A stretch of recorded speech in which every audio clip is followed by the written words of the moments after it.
mga boss. Sa mga nag-iiyakan po, eto, yung mautog nila, oy, may nakarating sa akin, yung paggaganapan pala nung susunod na mautog. Eto, hindi ko po 100% sure, 'no? Nabulong lang. Yung paggaganapan nila ng susunod na mautog, sa bayan ni Tebes, mga kababayan. Nakikita niyo po yung mga puwedeng puntahan lang po, 'no? Yung mga tanggap po sila. Kung sakali man na totoo, mga kababayan, kung sakali man na totoo, mga bossing, 'no? Yung mga pinaggaganapan ng mga mautog na pinapayagan sila, yung mga tipong ayan, sa mga bayan ni Tebes, sa Davao, yung mga ganyan po, mga bossing.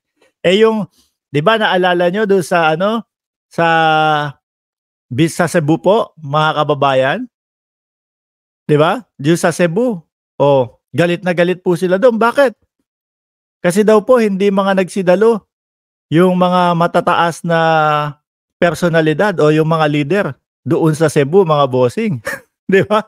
Sabi ni Rowel Cedilla, "Libre mo kami pag-uwi." Siguro kaya kong manlibre kung aabot tayo ng 300 katao, puwede do'n sa Paris Overload ni Diwata, 'no? Pero kapagka yung mag-aano tayo, ano tawag dun, yung mga Vikings, naku, baka hindi ko po kayanin yun. Pero siyempre wala naman pong kakaunti lang naman po tayo dun at kumbaga maliit na salo-salo lang po mga kababayan. O eto, umiiyak si Roque. 4 na araw na pala 'tong nakalipas. Sabi ni Roque, "Mga bossing, tignan niyo yung ginawa ng SMNI, ha." Ayan. Kasi ayan naman po talaga, eto yung mismong private property, sa loob po 'yan. Kung saan man, 'no. Ayun, nasa loob. Tignan niyo naman po, nasa loob na yung SMNI, 'di ba? Kasi medyo maaga pa po 'yan.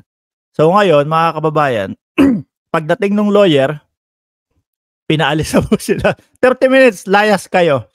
Private property po 'yan, mga bossing, Tapos siguro ang naa-analyze ko dito, mga kababayan, kaya ganito yung thumbnail nila. 'Di ba meron silang issue ng barikada, mga bossing. Siguro iniisip nila, baka isipin ng tao eto yung barikada, pero hindi po. Yan po yung bakod, 'no? Yan po yung mismong bakod nung private property, kaya po nandiyan yung nakasulat, "This is a private property." Sana binura niyo na yung nakasulat na private property. Walang sinumang pinahihintulutan ang gumamit ng lupang ito. Over the bakod yung SMNI nasa loob. Ano nangyari? Trespassing? Ididemanda namin kayo, Attorney Roque, sa mga nasa likod, 'no, ng pag-i-stop daw po at pagpapahinto, mga kababayan, doon sa mautog nila. Sino ididemanda niyo diyan? Yung may-ari o yung lawyer nung private property? Ito po, nakikita ko diyan, mga kababayan, lumalabas yung pagiging diktador po nila.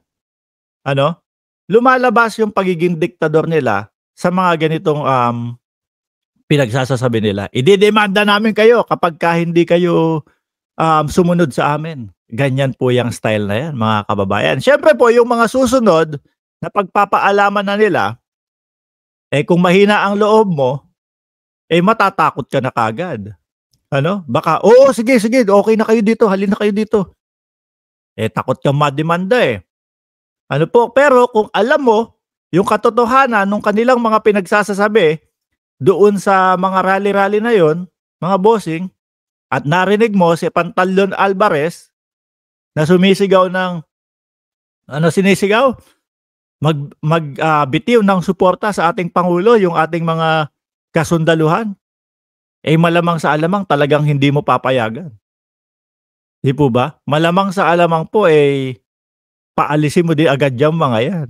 Pero ang talagang napapansin ko po, mga bossing, yung mga mayor natin, yung mga governor natin, at kung sino pa po, yung mga matataas, 'no, sa bawat syudad ng Pilipinas, hindi na po nagpapatakot mga kababayan. Pagbawal, bawal. Pagbawal, bawal. Kapagka yung tipo bang Sabi ni router pa daw, "Magkano bayad sir?" Ay kaya yung bayad, kayang bilhin ang pagkatao mo. Sana merong ganitong pera si FL ano, kasi ganito lang yung tinatanggap ko, 'yan. Pero kapagka yung peso, eh, wala, hindi tatanggapin dito yun. Magdedemanda pa daw po itong si Harry Roque mga kababayan. Panakot po 'yan, eh, ano mga bossing. Pero ang katotohanan po kung talagang, iisipin mo yung mga isinisigaw nila dun, mga pinagsasasabi nila dun, eh, mas malamang sa alamang po sila po yung mademanda mga boss, eh. Una ano, oh, yun nga, yung kinakaharap ngayon ni Pantaleon Alvarez. Pangalawa, oh, yung mga pagbibintang nila ng walang ebidensya. 'Di po ba? Oh, puro ganun po, eh, yung mga pag-iimbento nila na binarikadahan, wala na. Mahirap na pong magsinungaling ngayon mga kababayan. Alam niyo po kung bakit? Kada isang tao po mga bossing meron na pong cellphone, ano? Kada lugar po ngayon ay halos nagkalat na po ang CCTV camera, hindi po gaya nung araw. Nung dati, eh, kapagka yung mga tipong ganyan, may gusto kasiraan, okey lang, wala namang magiging backup o magiging ebidensya ng katotohanan. Wala namang mga magbi-video-video o mismong yung mga kasinungalingan po nila, mga vlogger din po nila ang ang naglaglag sa kanila, yung naglaglag, oh. Bakit? Eh, ang aga dun, hindi nila alam, eh, gagawa ng istorya yung SMNI. Gagawa ng istorya dun sa sa 300 katao na may pamukpok. Hindi nila alam gagawa ng istorya dun sa sa plastic na barikada. Kamusta po BP? Ay, ba't bigla mong kinakamusta si BP? Sabi ni Cheryl Santamaria mga kababayan, 367 likes, 'no? Sa 1,300 viewers daw po mga bossing, nagrereklamo si Cheryl Santamaria. Eh, paki-press nyo lang po yung like button diyan mga bossing. Okay? Paki-press nyo lang po mga kababayan. Is it 9 or 10 AM today? Wala, sabi niya, ano ba 'to? I thought it's tomorrow, Saturday. So ayun po, trabaho, negosyo, 'no? So 367, eh, paki-press na lang po yung like button diyan, okay? Ingay, ingay, ingay, ingay, ingay. Anyway, tumuloy tayo mga bossing. Saan na tayo? Yung mga ganitong pananakot po hindi nauubra yan. Yung mga pagsisinungaling at paninira po, hindi nauubra yan. Dapat iniisip nyo, di ko alam kung mahina ang isip ninyo, na merong mga nagkalat na mga CCTV, na merong mga nagkalat na ang mga tao, kada isa may cellphone na kapag kayo ay nagsinungaling, makikita ng tao tapos magagalit kayo. O, di ba? Eh, kayo naman din ang may kasalanan yan. Yung sinasabi ninyong prayer rally, ano po? Yung prayer rally na sinasabi nila mga kababayan, eh pagpapabagsak po ng gobyerno. Eh bawal na bawal po yun. Sa mga ganyang rally, may limitasyon pa din. Hindi yung, binigyan na tayo ng permit, okay na. Ano na tayo, kahit ano na ang sabihin natin. Hindi po. 'Di ba? May limitasyon pa din po. Eh kayo pag nabigyan ng permit, umaabuso kayo eh. Tingnan niyo si Alvarez mga kababayan. Sabi ko sa inyo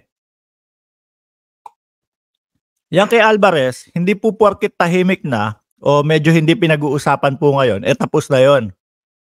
Like kagaya po ng sinabi natin mga kababayan, na tipong tatahimik lang 'yan, pag-aaralan, tapos after 2 weeks o 3 weeks magugulat na lang tayo, ilalabas, eto yung ikakaso kay Alvarez.